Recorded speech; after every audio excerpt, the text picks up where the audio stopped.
The sound of my ceramic vase shattering against the hardwood floor echoed through the house like a gunshot. I stood frozen in my own entryway, staring at the scattered blue shards that once held my wedding flowers. "Oh dear, I was just trying to make space for my mother's antique vase," Norma called from the living room. "That modern piece didn't really match the traditional aesthetic I'm creating." I'm Vivian, and 3 hours ago, I had a perfectly arranged home. Now my mother-in-law had transformed it into what she probably considered an improvement.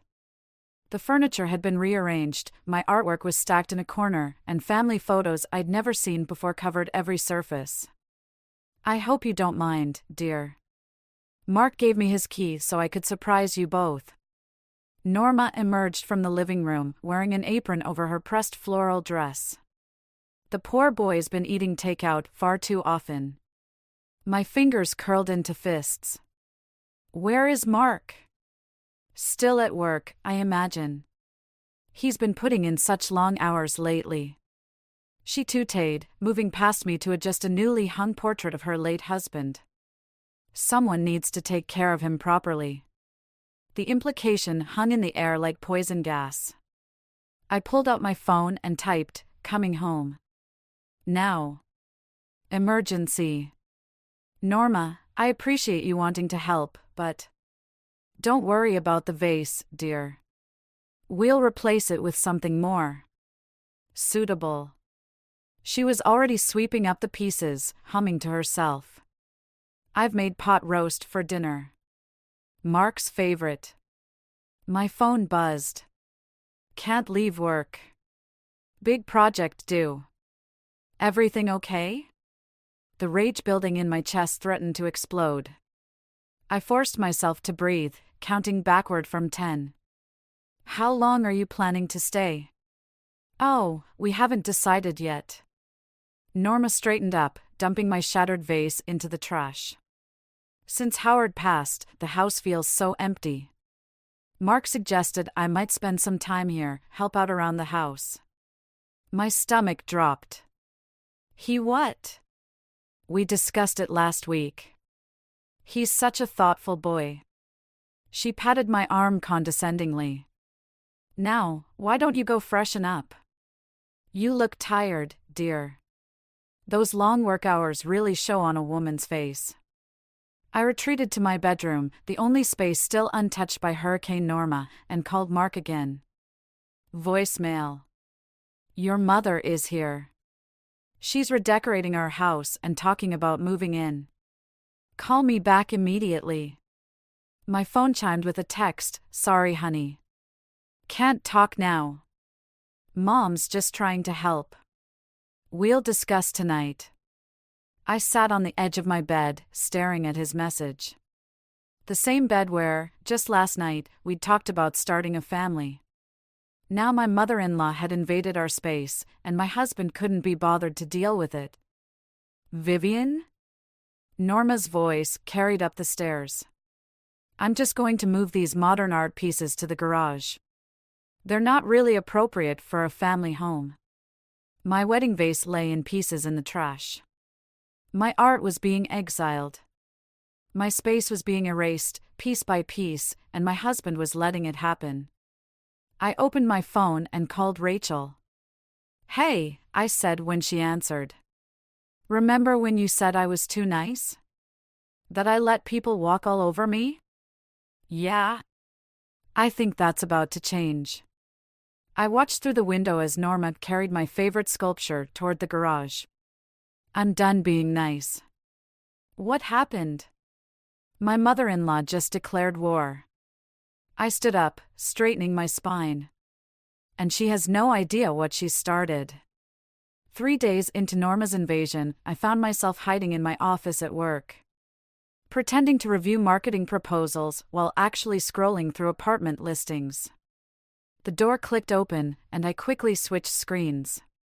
"Your 9 o'clock is here," my assistant said, "and your mother-in-law called." Again.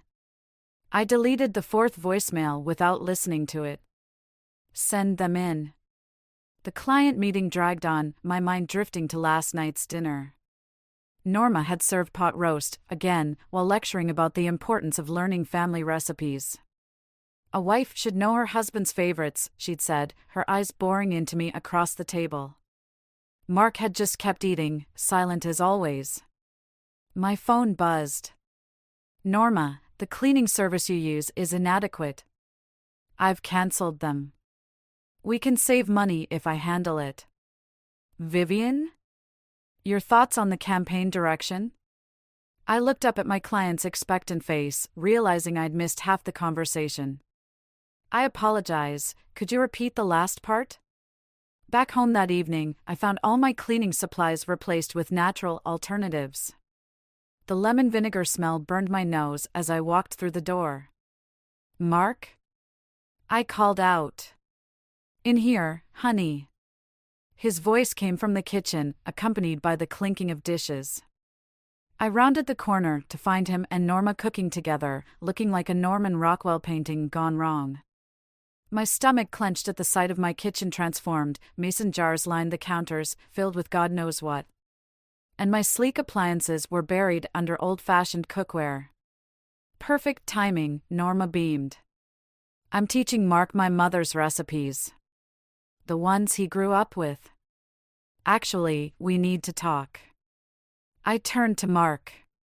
Privately. Oh, don't mind me, Norma waved her hand. We're family. Mark. Now. He followed me to our bedroom, wiping his hands on a dish towel. What's wrong? She cancelled our cleaning service without asking. She's rearranging our entire house. When is this going to end? She's just trying to help, Viv. She's lonely since Dad died. That doesn't give her the right to take over our life. I lowered my voice, conscious of potential eavesdropping. We talked about starting a family, Mark. How are we supposed to do that with your mother controlling everything? It's temporary, he said, but wouldn't meet my eyes. Just until she adjusts. From downstairs, Norma called out, Mark? The sauce needs stirring. He hesitated, caught between us. I grabbed his arm. Choose, Mark. Right now. Are you going to tell her to back off, or am I? Don't make this harder than it needs to be. He pulled away. She's family. And what am I? He was already heading for the door. We'll talk later. I followed him downstairs, arriving just in time to hear Norma's stage whisper, I worry about her, Mark. All that time at work, no interest in proper homemaking. How will she ever be a good mother? The words hit like a physical blow. I watched Mark's shoulders tense, waiting for him to defend me. Instead, he stirred the sauce and said nothing. My phone buzzed, Rachel checking in. I texted back, need wine. Lots of it. Tonight. Vivian? Norma's voice dripped with false concern. You're not going out, are you? I made dinner for 3. I grabbed my keys. I have plans. But Mark needs. Mark has you. The words came out sharp enough to make them both turn. Clearly, that's all he needs. I slammed the door behind me, my hands shaking as I started the car. Through the window, I saw Norma pat Mark's arm consolingly, probably already spinning this into another example of my inadequacy as a wife. Fine. If they wanted to play happy family, let them. But Norma had forgotten one crucial detail, this was my house too. My name was on the deed. And if she thought she could push me out of my own home without consequences, she was about to learn otherwise.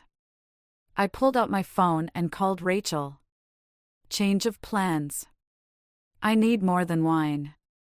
I need a strategy. The bass line from Travis's amplifier rattled the windows at 3 in the morning. I lay awake, staring at the ceiling, counting the ways this nightmare kept expanding. 1 week after Norma's arrival, her precious baby boy had shown up with a duffel bag and his guitar, claiming he needed a place to sort things out. Mark hadn't even consulted me before offering our guest room. The music stopped abruptly, replaced by muffled voices. I crept to the hallway, where the conversation drifted up from the kitchen. "You can't keep playing at these hours," Norma was saying. The neighbors can fuck off." Travis's voice slurred slightly. Dad would have understood.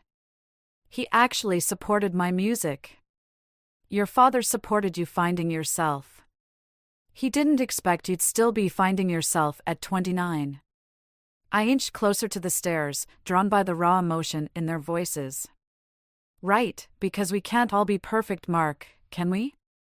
Travis spat. The golden child.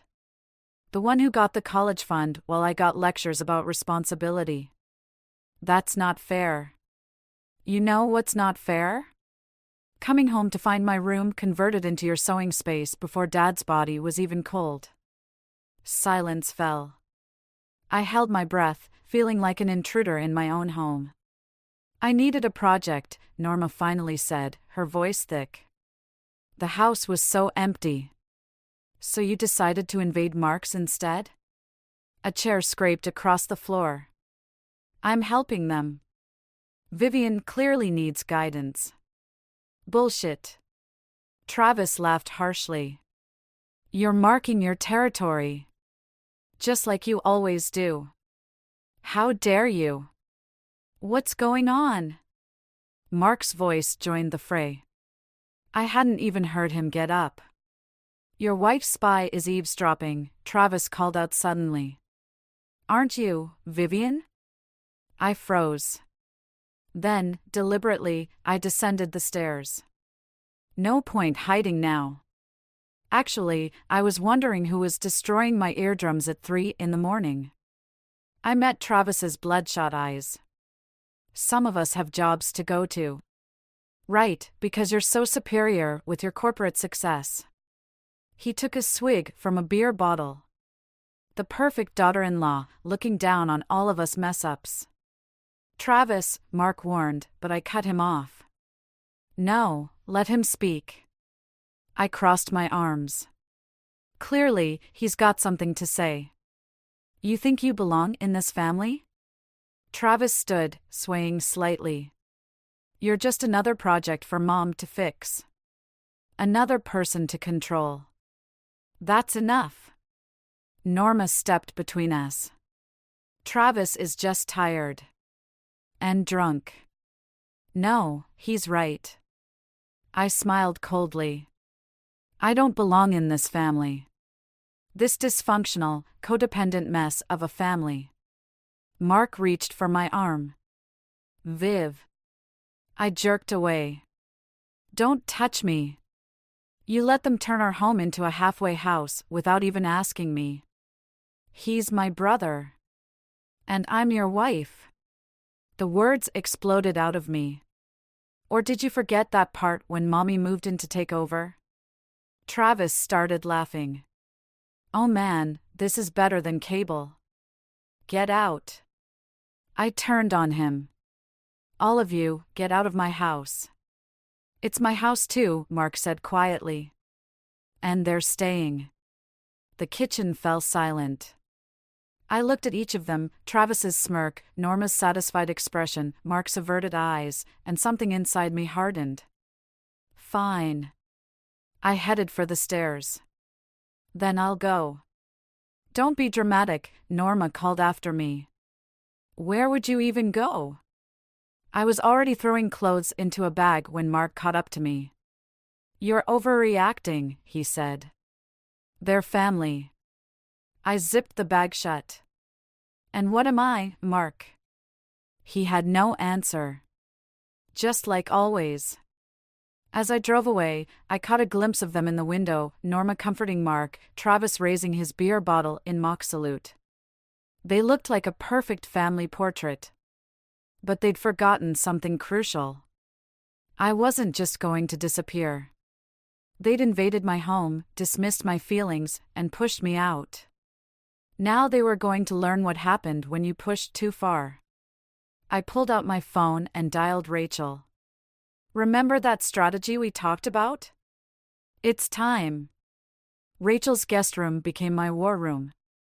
3 weeks into my exile, sticky notes covered the walls like battle plans, each one detailing another small victory. Norma's precious antiques mysteriously appearing on online auction sites. Travis's amplifier developing an electrical short. The house's security system randomly activating at 3 a.m. My phone buzzed, Mark, again. I let it go to voicemail. You're going to have to talk to him eventually, Rachel said from the doorway, coffee mug in hand. Why? He's not talking to me. I crossed off another item on my list. Besides, I'm busy. Planning your next psychological warfare campaign? Before I could answer, my work phone rang. The client's name made my stomach drop. Vivian speaking. Mrs. Henderson here. We need to discuss the campaign immediately. Her voice crackled with tension. Someone contacted us about your personal situation. My blood ran cold. I don't understand. Your mother-in-law called. She's concerned about your mental state affecting our project. Said we should know you're having a breakdown. The room tilted sideways. I gripped the desk, knuckles white. I assure you, we're putting the campaign on hold. Call me when your home situation stabilizes. The line went dead. Rachel touched my shoulder. Viv? She's trying to destroy my career. I laughed, a harsh sound that surprised even me. Norma called my biggest client. That's crossing a line. Lines? I stood up, pacing. She crossed every line the moment she moved in. But this? This is war. My personal phone buzzed again. This time, it was Travis. What? Whoa, hostile much? His voice carried that familiar smug tone. Just thought you'd want to know Mom's planning to redecorate your home office. Something about a proper sewing room? The room spun again, but differently this time. She wouldn't dare. Already ordered the furniture. Mark signed off on it this morning. I ended the call, hands shaking. Rachel watched me carefully. What are you thinking?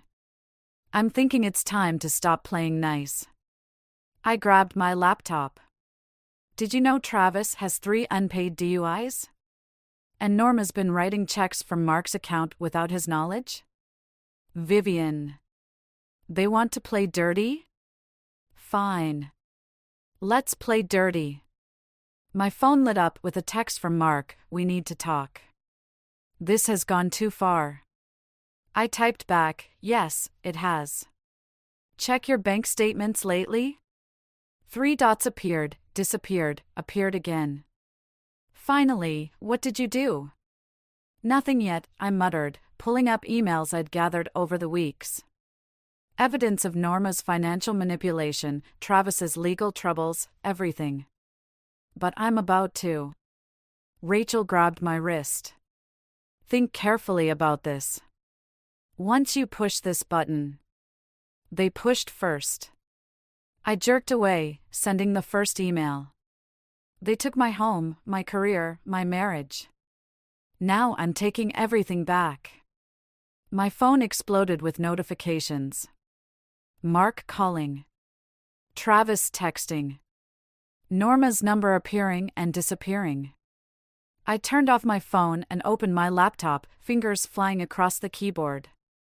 Did you know Norma's been hiding insurance money from Howard's death? Money that should have been split between her sons? This isn't you, Viv. No? I looked up at her, feeling something cold and certain settle in my chest. Maybe it is now. Maybe this is exactly who they turned me into. A pounding at Rachel's front door made us both jump. Mark's voice carried through, Vivian. Open the door. I stayed perfectly still, watching shadows move under the door. You can't hide forever, he called out. We need to fix this. Fix this? I whispered, adding another document to my evidence file. Oh, we're way past fixing, Mark. We're into breaking now. The pounding continued, but I turned back to my work, each keystroke another nail in the coffin of their comfortable little world. They wanted to see me break? Fine. But I'd make sure they broke first. Rachel sighed and left the room, closing the door behind her. In the growing darkness, my laptop screen illuminated my face like a battle command center, and I smiled. The smell of smoke hit me before I reached the driveway. Fire trucks cast red lights across our neighborhood, their sirens silent now, but their presence drawing a crowd of onlookers. My heart stopped when I saw the blackened window of my home office. Travis stood on the lawn, reeking of alcohol, while firefighters moved in and out of the house. Norma hovered nearby, wringing her hands. No Mark in sight. What happened? My voice came out steady, surprising even me. Just a small accident, Norma rushed to explain. Travis was trying to cook. I was heating up leftover pizza. Travis swayed slightly. Your fancy microwave started sparking. The microwave in my office? He looked away. The kitchen one was dirty. A firefighter approached, notebook in hand. Mrs. Chen? We've contained the damage mostly to the office area, but there's significant smoke damage throughout the upper floor. I nodded mechanically, watching Norma comfort Travis like he was still a child. My office. My work. My life's collection of awards and client portfolios.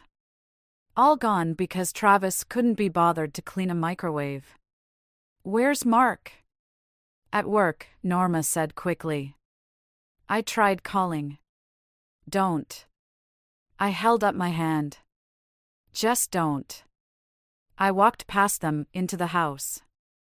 The acrid smell of smoke grew stronger as I climbed the stairs. Water dripped from the ceiling, pooling on hardwood floors we'd picked out together last year. But it was my office that stopped me cold. Everything was black. Melted. Destroyed. The wall of certificates I'd earned. The first ad campaign I'd ever sold. The photo of my father at my graduation, before cancer took him. All gone. Insurance will cover it, Travis called from behind me. No big deal. I turned slowly. No big deal? Mom's right, you know. You're too attached to material things. Something snapped inside me. Get out. What? Get out. I grabbed the nearest object, a soggy book, and hurled it at him. Get out of my house. Vivian. Norma appeared in the doorway. This behavior. You too. My voice was ice. Both of you, out. Now. This is Mark's house too, Norma started, but I cut her off with a laugh that sounded nothing like me. Actually, it's not. I pulled out my phone, fingers shaking as I brought up the deed. The down payment came from my inheritance. My name's first on everything. So get out before I call the police. You wouldn't dare. Try me. I dialed 911, holding the phone up. Should I press call? They backed away, Norma tugging Travis's arm. I followed them downstairs, watching as they gathered their immediate belongings. The moment they stepped outside, I locked the door and called Mark. There's been a fire, I said when he answered. Your brother destroyed my office. I've kicked them out. If you let them back in, we're done. Vivian, be reasonable. I am being reasonable. For the first time in months. I looked around at our water-damaged home. Choose, Mark. Right now. Them or me. They're my family. And I'm your wife. Or was. I ended the call and turned off my phone. Hours later, headlights swept across the walls. Keys jingled in the lock. Mark's footsteps on the stairs, then silence as he surveyed the damage. "They can stay with me at the extended stay," he said finally. "Just until we figure things out." I nodded, not looking at him. "Take what you need. Viv. You've made your choice." I stayed focused on the ruined remains of my office. "Now I'm making mine." He packed a bag in silence. At the door, he paused. "This isn't what I wanted." "Funny. It's exactly what your mother wanted." After he left, I sat in the darkness of my destroyed office, surrounded by the wreckage of my marriage. Tomorrow, I'd call contractors, insurance, lawyers. Tonight, I let the rage build, crystallizing into something sharp and purposeful. They thought this would break me. Instead, it had set me free. My phone lit up with a text from Rachel. "You okay?" "No," I typed back. "But I will be." Then I started making lists. The locksmith arrived at dawn. I watched from across the street as Mark supervised the changing of our locks, Norma hovering behind him like a vulture. My hands clenched around my coffee cup, the bitter liquid matching the taste in my mouth. "He can't do this," Rachel said beside me. "Your name's on the deed." "He just did." I took a photo with my phone, documenting everything. The locksmith's van. Mark's guilty expression. Norma's triumphant smile. My phone buzzed with a text from Travis. "Sorry it had to be this way. Mom says it's for the best." I deleted it without responding. The locksmith finished his work, handed Mark the new keys. No copies for me. No access to my own home. My clothes. My life. "Time to move," I said, starting the car. "Where are we going?" "To see my lawyer." But the lawyer's news wasn't what I expected. "They're claiming mental instability," she said, reviewing the emergency order Mark had filed. "Your mother-in-law provided statements about erratic behavior, workplace concerns, violent outbursts." "That's ridiculous." "They have documentation. Client complaints.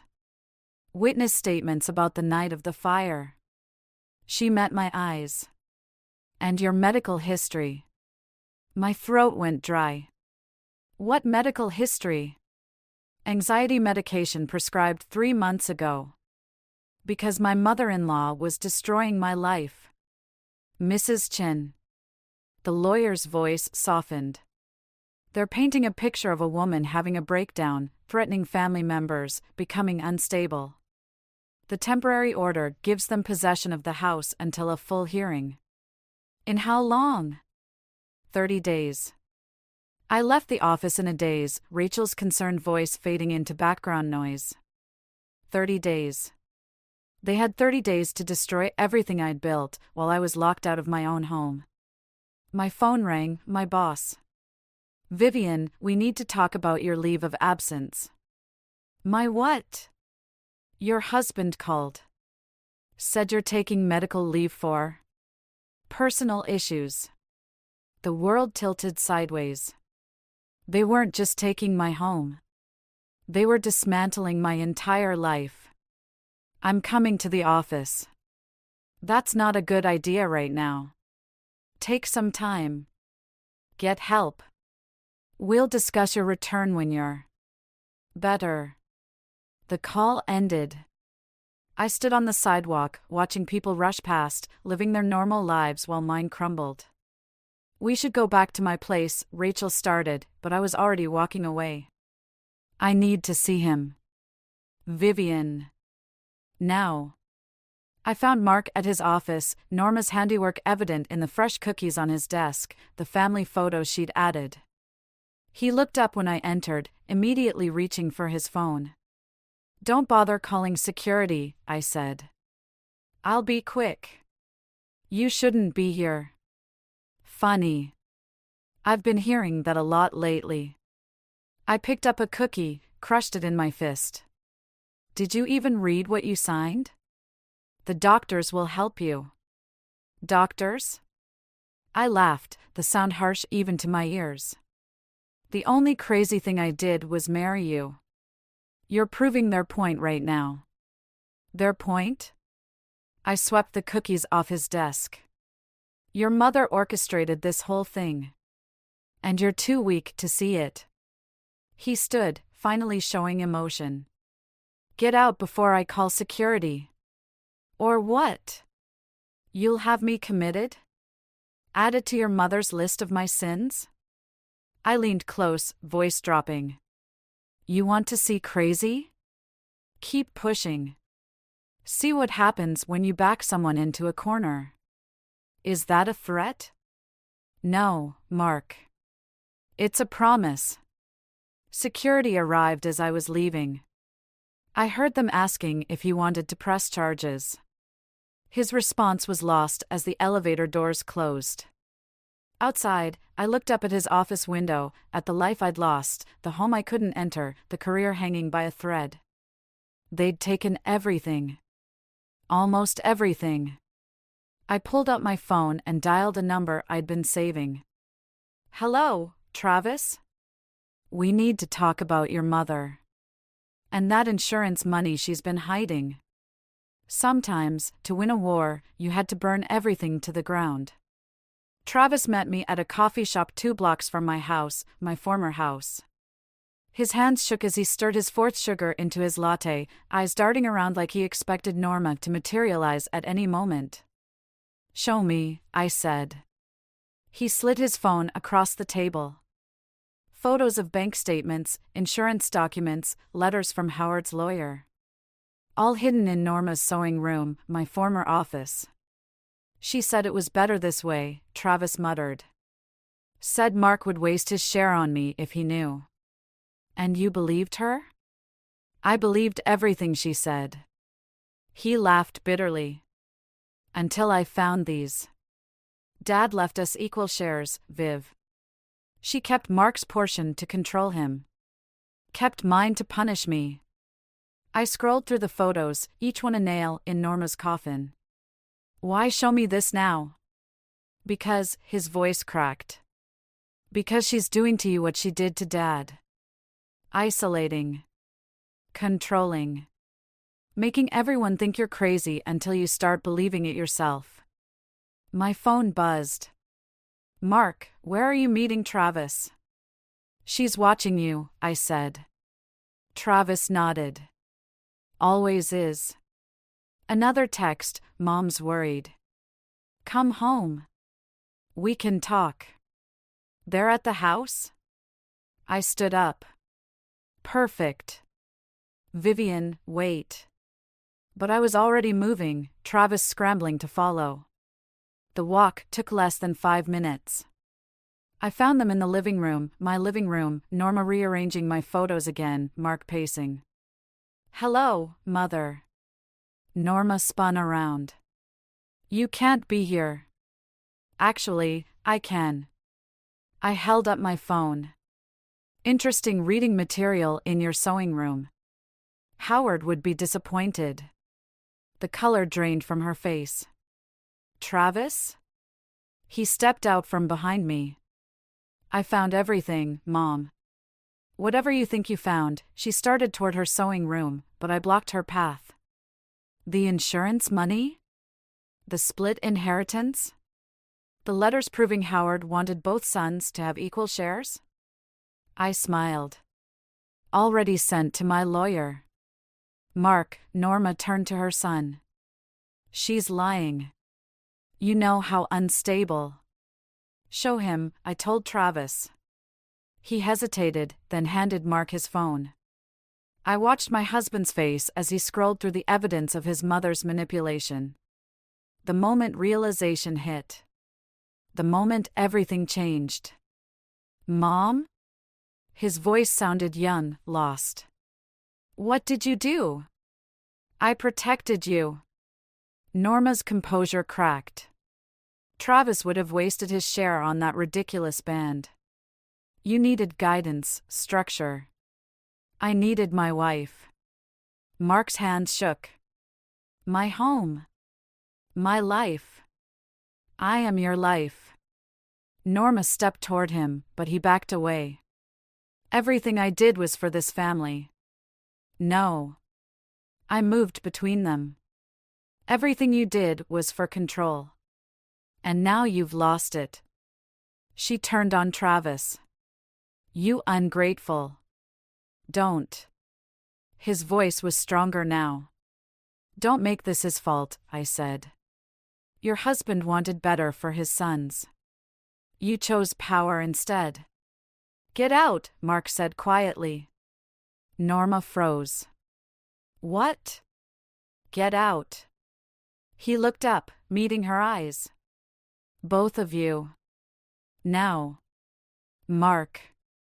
Now. I watched them leave, Norma still protesting, Travis not looking back. When the door closed, silence fell. I'll have my lawyer contact you about the inheritance, I said, turning to go. Wait. Mark caught my arm. I didn't know. You didn't want to know. I pulled away. There's a difference. We could try. No. The word came out gentle but firm. We can't. Then what happens now? I looked around at our home, the space that had become a battlefield, the life we'd let slip away. Now we learn to live with our choices. I left him standing there, surrounded by the wreckage of his mother's manipulation and his own weakness. Outside, the air felt cleaner somehow. Lighter. My phone buzzed one last time. Rachel, you okay? For the first time in months, I smiled. Yes, I typed back. I'm free. Sometimes winning isn't about destroying your enemies. Sometimes it's about walking away and letting them destroy themselves. The movers worked efficiently, boxing up the last remnants of my married life while I supervised from the doorway. Each item they removed felt like shedding another layer of the person I used to be. Found this in the office cleanup, one of them said, holding out a water-damaged envelope. Howard's handwriting. The letter had survived the fire, hidden behind a loose baseboard. I waited until the movers left before opening it. The paper was yellowed, dated 3 months before his death. My dear children, it began. By the time you read this, your mother will have tried to keep you close, to protect you in the only way she knows how. But a family built on control isn't a family at all, it's a prison. My hands shook as I read on. Mark, your strength lies in your kindness, but kindness without backbone becomes weakness. Travis, your passion is your gift, but rebellion without purpose becomes destruction. Learn to stand alone before you stand together. The final paragraph caught in my throat, and to whoever marries into this family, I'm sorry. The chains here are invisible until they're around your neck. Break them if you can. Sometimes love means walking away. The front door opened. Mark stood there, looking older somehow, more worn. The movers are finished, I said, folding the letter. Vivian, I don't. I held up my hand. We both know why we're here. He nodded, eyes falling on the letter. What's that? Your father's last gift. I passed it to him. He saw clearer than any of us. Mark read in silence, his shoulders getting heavier with each line. He knew. About Mom. About everything. He knew about us too. What we'd become. I never meant. Neither did I. I picked up my last box. That's what makes it worse. My phone buzzed. Travis, Mom's in therapy. Finally. Thank you. He's doing better, I said. Playing music again. Mark managed a small smile. And Mom? Learning to live with her choices. Like we all are. I stepped past him onto the porch, looking back at our home one last time. The furniture was gone, the walls bare, but something lingered, not memories, exactly, but lessons. Your father was right, I said. About the chains. Were they worth breaking? I thought about Norma, alone in her big empty house. About Travis, finding his voice again. About Mark, finally seeing the truth. About me, standing here, free. Some chains break you, I said. Others break you free. He nodded, understanding finally settling between us like peace. The lawyers will handle the rest, I said, walking to my car. The box felt lighter now, the letter's weight distributed between us all. My phone lit up again. Rachel, ready? Almost, I typed back. Just saying goodbye. But as I drove away, I realized that wasn't quite right. This wasn't goodbye, it was hello. Hello to the woman who'd emerged from the ashes of a controlled life. Hello to the strength I'd found in walking away. Howard's words echoed in my mind, sometimes love means walking away. He'd written that for all of us, his wife, his sons. And the daughter-in-law he'd never meet. A warning, a blessing, and a permission slip all in one. I turned onto the highway, watching my old life disappear in the rearview mirror. Ahead, the road stretched empty and open, full of possibilities. No more chains. No more controls. No more invisible prisons. Just me, finally free to choose my own direction. My phone buzzed one last time. Mark, thank you for breaking the chains. I didn't respond. Some things don't need answers. Some victories are best celebrated in silence, in the quiet knowledge that sometimes losing everything is the only way to find yourself. I drove on, leaving the broken chains behind, carrying only the strength they'd taught me to find.